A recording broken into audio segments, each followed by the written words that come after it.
8h17, Olivia Chalère nous a rejoint pour évoquer un point précis de l'actualité internationale, à savoir ce dont on entend parler depuis quelque temps maintenant.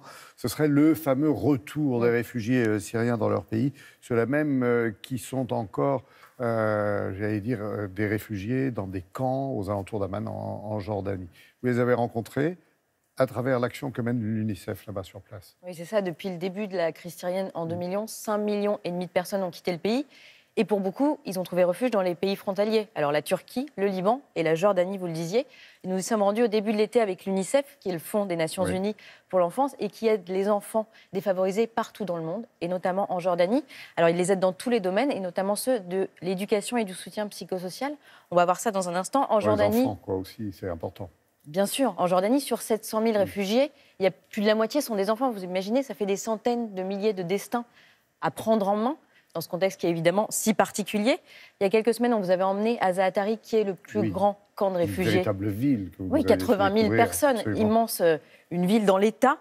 Aujourd'hui, on vous emmène à la rencontre de familles qui vivent dans ce qu'on appelle les communautés hautes. Et finalement, ça concerne la majorité des réfugiés. On les a rencontrés dans le cadre d'un voyage de presse avec l'UNICEF et un de ses partenaires privés. On en reparlera dans un instant. Mais avant ça, je vous propose d'aller à Amman, à la rencontre de ces familles qui sont établies là depuis 5 ans.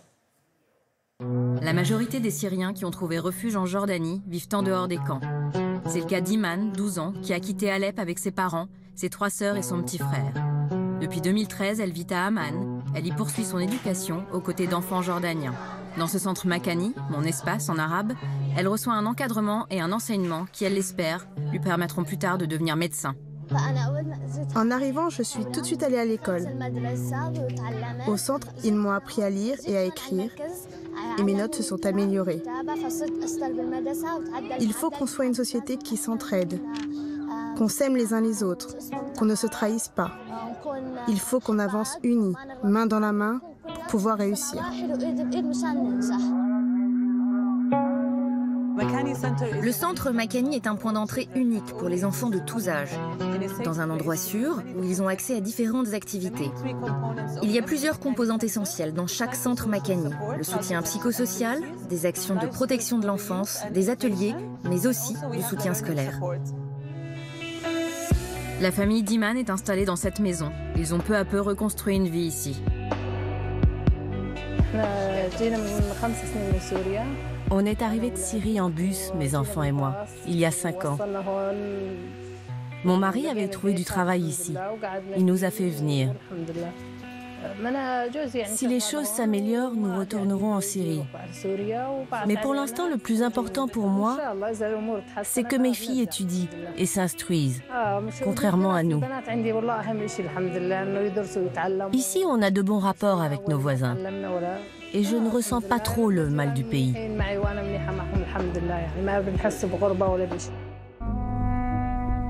D'autres familles vivent dans des conditions beaucoup plus précaires.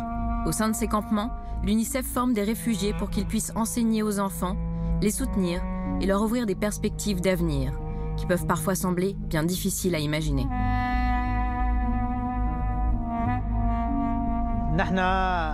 Dans ce camp, on est environ une quinzaine de familles syriennes. Et pour la plupart, nous avons des liens de parenté. Les enfants à qui j'enseigne n'allaient pas à l'école avant. Ils ne savaient ni lire ni écrire. Et j'ai eu la chance de leur apprendre et j'y ai mis beaucoup d'énergie. Ici, on s'intéresse aussi à l'aide psychologique et à l'apprentissage de la vie. On leur organise beaucoup d'activités qui leur apportent de la joie, de la gaieté et de la confiance en eux. Ce sont les enfants qui portent l'espoir. Ils sont la dernière chance qui nous reste. Pour nous, c'est trop tard. Nous rêvons d'un futur heureux et épanoui pour eux. Nous espérons qu'un jour le monde trouvera la paix, que chacun puisse retourner dans son pays, dans la dignité et le respect. On